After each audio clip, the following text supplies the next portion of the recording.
Job करते करते company शुरू करनी है, पर कौन सी करे? सोल प्रोप्राइटरशिप, एलएलपी या सीधे प्राइवेट लिमिटेड? पर क्या जॉब करते करते कंपनी खोलना is even legal in India? Yes, it's completely legal in India. पर अगर कंपनी को पता चल गया और मेरी जॉब चली गई तो?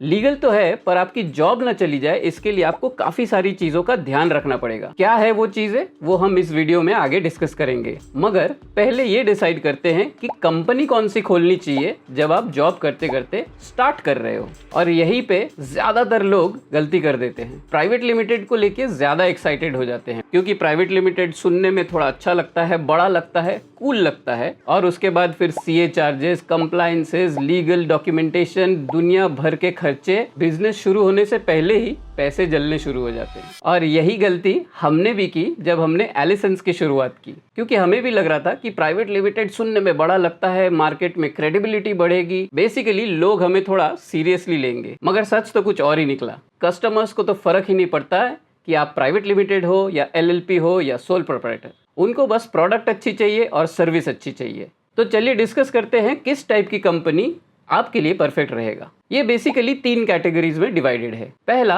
अगर आप अकेले ही कंपनी शुरू करने वाले हो तो आपके पास 2 ऑप्शंस है। एक सोल प्रोप्राइटरशिप, दूसरा ओपीसी, 1 पर्सन कंपनी। इन दोनों में डिफरेंस क्या है? सोल प्रोप्राइटरशिप में आप और आपकी कंपनी दोनों मिलाकर एक ही आइडेंटिटी हो, मतलब आपकी सैलरी और आपका बिजनेस से प्रॉफिट या इनकम जो भी आ रहा है, इन दोनों का एडिशन ही आपकी टोटल इनकम मानी जाती है और उस पे ही टैक्स कटता है। इसमें लायबिलिटी भी सेम होती है, मतलब अगर बिजनेस में लॉस हो गया तो उसकी भरपाई आपको अपने पर्सनल इनकम से भी करनी पड़ेगी। Whereas OPC, 1 person company, is similar to private limited. मतलब इसमें आपकी और आपके कंपनी की आइडेंटिटी डिफरेंट होती है। मतलब आपकी सैलरी या इनकम या बिजनेस से प्रॉफिट जो भी आता है, उन दोनों को सेपरेटली टैक्स किया जाता है। ओपीसी में लायबिलिटीज लिमिटेड होती है, मतलब अगर बिजनेस में आपको लॉस हो गया तो उसकी भरपाई आपका बिजनेस का ही पैसा जो है वो करेगा, नॉट योर पर्सनल इनकम। ये मैं बहुत बेसिक चीज़ें बता रहा हूँ ताकि आपको थोड़ा बहुत समझ आए। डिटेल में जानना है तो आपको कोई एक प्रोफेशनल सीए ही बता सकता है। नेक्स्ट कैटेगरी में आता है पार्टनरशिप, मतलब आप 2 या 2 से ज्यादा लोग मिलके एक बिजनेस शुरू करना चाहते हैं। उसमें भी आपको 2 ऑप्शंस मिलते हैं। एक है पार्टनरशिप डीड और दूसरा LLP, limited liability partnership. Partnership deed is a legal contract, एक अग्रीमेंट बनती है आपके और आपके पार्टनर्स में। This is similar to sole proprietorship, जहां पे आपकी लायबिलिटी और आइडेंटिटी सेम होती है। दूसरा आता है LLP, limited liability partnership. This is more organised way of doing business. बहुत सिंपल है, लायबिलिटी लिमिटेड है, इसका मतलब कुछ भी प्रॉब्लम्स होता है तो आपकी कंपनी ही लायबल है उस चीज को हैंडल करने के लिए। And third category private limited. इसमें भी 2 लोग कंपलसरी हैं, the 2 directors of the company. इनमें वो शेयर जो होती है वो डिवाइडेड रहती है। तो ये थी basic difference of the 3 categories. अब मेरा रिकमेंडेशन क्या रहेगा? अगर आप अकेले ही बिजनेस शुरू करने वाले हो और अपने ही पैसे से शुरू कर रहे हो, मतलब you are bootstrapped, then always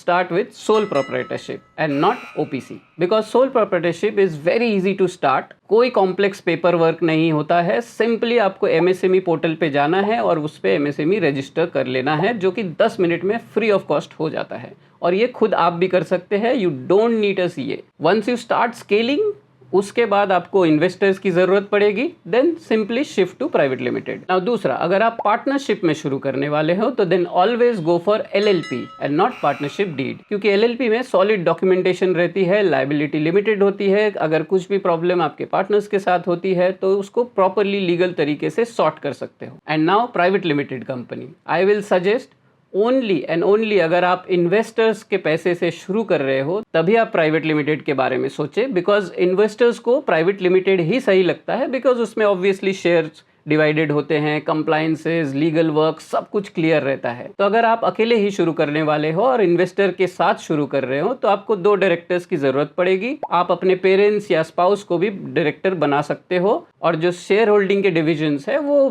कुछ भी रख सकते हो, लाइक आप 99% और अपने स्पाउस या पेरेंट्स को 1% भी दे के शुरू कर सकते हो। और यहाँ मैं एक बहुत इंपॉर्टेंट बात बोलने वाला हूँ, ध्यान से सुनिए। क्योंकि आप जॉब करते करते बिजनेस शुरू कर रहे हो तो आपको बूटस्ट्रैप्ड ही रहना चाहिए, मतलब अपने ही पैसे से चलाइए, इन्वेस्टर्स के बारे में मत सोचिए। क्यों?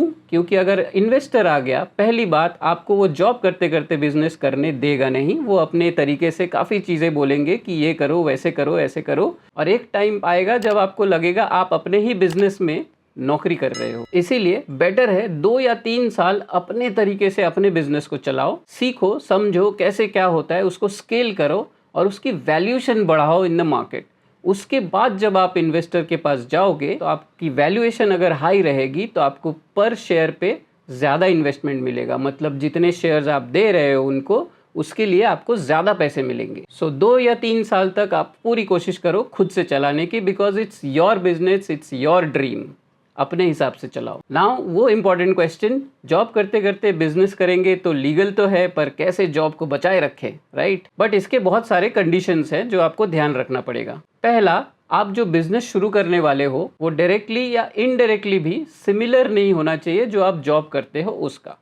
मैं टीवी चैनल में काम करता हूँ तो उसके साथ मैं एक प्रोडक्शन हाउस नहीं खोल सकता जहाँ पे मैं दूसरे चैनल्स के लिए या किसी के लिए भी शोज वगैरह बनाने लगूं। मतलब सिमिलर इंडस्ट्री में आप compete नहीं कर सकते। सेकेंडली, आपको ये चेक करना पड़ेगा कि आपके एम्प्लॉयमेंट कॉन्ट्रैक्ट पे क्या लिखा हुआ है।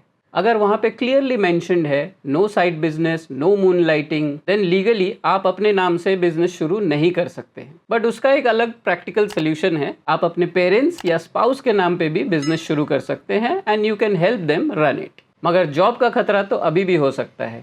कैसे? उसके लिए आपको इन चीज़ों पर थोड़ा ध्यान रखना पड़ेगा। आप अपने वर्किंग आवर्स के अंदर कोई भी बिजनेस रिलेटेड काम नहीं करेंगे। जहां आप जॉब करते हो उस कंपनी के रिसोर्सेज आप अपने बिजनेस के लिए कभी भी नहीं यूज करोगे। ऑफिस के प्रीमाइसेस पे अपने कलीग्स को अपने ही प्रोडक्ट या अपने बिजनेस को सेल करने की कोशिश कभी नहीं करोगे। बेसिकली आपके कंपनी को या आपके बॉस को या आपके पेयर्स को कभी भी ऐसा फील नहीं होना चाहिए कि आप ऑफिस आवर्स में अपने बिजनेस रिलेटेड काम करते रहते हो।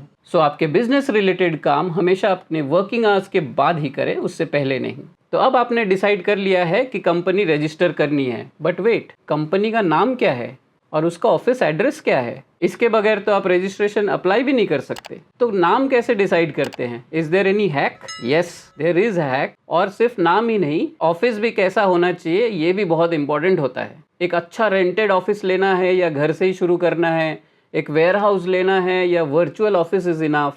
और इसी ऑफिस पे डिपेंड करेगा कि आपको जीएसटी सर्टिफिकेट मिलेगा या रिजेक्ट हो जाएगा। तो ये सब डिस्कस करेंगे हम नेक्स्ट वीडियो में। और अगर ये वाली वीडियो आपको काम की लगी तो शेयर एंड सब्सक्राइब कर लीजिएगा। तो मिलते हैं नेक्स्ट वीडियो में।